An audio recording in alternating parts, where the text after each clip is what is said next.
suspect in Charlie Kirk killing, said he wishes he hadn't done it. Roommate says in video, the defendant in Charlie Kirk's killing told his roommate he wishes he hadn't done it the day after the conservative activist was shot in the neck while speaking to a crowd at Utah Valley University, a recording played in court revealed Thursday. Lance Twiggs, who was also defendant Tyler Robinson's romantic partner, said in an interview with law enforcement that the interaction happened in their apartment in southeastern Utah, more than 200 miles, 320 kilometers, from where Kirk was shot. Later that same day, and only about an hour before turning himself in, Robinson posted, "It was me at UVU yesterday in a chat room on the Discord social media platform," according to messages shown by prosecutors. Defense attorneys unsuccessfully fought the public release of the statements from Twiggs and the chat room messages. They argued prosecutors would characterize the material as a confession, undermining Robinson's right to a fair trial if the statements are broadcast by the media. But after prolonged debate that included an attorney for Kirk's family arguing for the material to be publicly released, State District Judge Tony Graf allowed a redacted version of the video interview to be played. Some parts were blacked out, with only audio. Robinson is charged with aggravated murder and has not entered a plea. He turned himself in a day after the fatal shooting of Kirk, a close ally of President Donald Trump credited with helping galvanize young voters for the Republican in the 2024 election.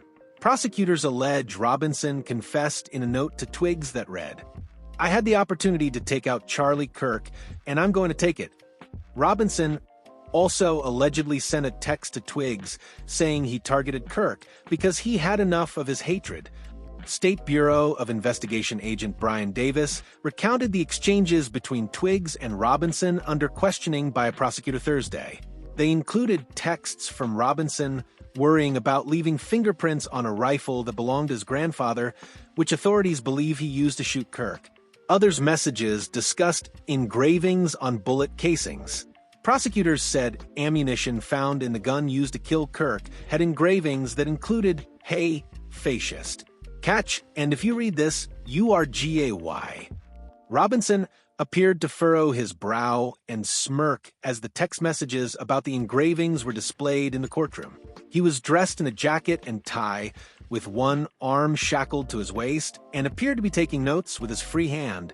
Twiggs spoke to authorities on September 12th, 2 days after Kirk was assassinated while speaking to a crowd of thousands, and again on April 20th, Davis said. He was given immunity for the statements, meaning what Twiggs said cannot be used against him in a potential criminal case. Prosecutors contend the shooting endangered others at Kirk's campus event, an aggravating circumstance that could make the crime punishable by death under Utah law. Robinson also faces possible sentence enhancements based on claims by prosecutors that he targeted Kirk because of his political views. Twiggs said in the April interview that Robinson sometimes talked about politics, including Trump. But Twiggs said he never heard Robinson talk about Kirk before the shooting. The defendant also did not talk much about gender issues or LGBTQ rights, Twiggs testified. Graf will decide at the conclusion of this week's preliminary hearing if prosecutors have enough evidence to bring Robinson to trial.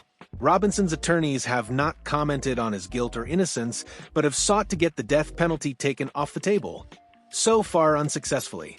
Attorneys for the media and for Kirk's widow, Erica, who has attended this week's hearing, had urged the judge to make Twiggs statements and other evidence public. To not be transparent, to not be open and let the world see what happened will create doubt and distrust in the judicial system, Kirk family lawyer Jeffrey Neiman said. Neiman filed a request late Wednesday for all evidence against Robinson to be displayed openly and in real time during this week's hearing. Neiman wrote that Erica Kirk and Kirk's parents had waited 10 months for the hearing, but at times have been denied the chance to meaningfully observe it. The judge said in response that not all evidence would be openly displayed, and he needs to protect the rights of both victims and the defendant.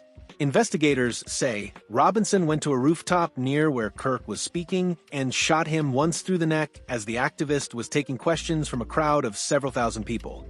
Kirk was declared dead after being taken to a hospital.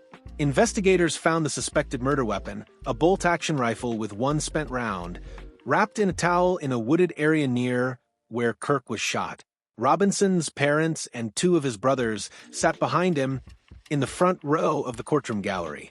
Charlie Kirk's parents and Erica Kirk sat a few rows back. Senator Mike Lee, a Utah Republican, also was in attendance. Robinson's mom cried as the Discord messages were read in court. She rubbed the shoulder of one of Robinson's brothers, who listened with his head bowed.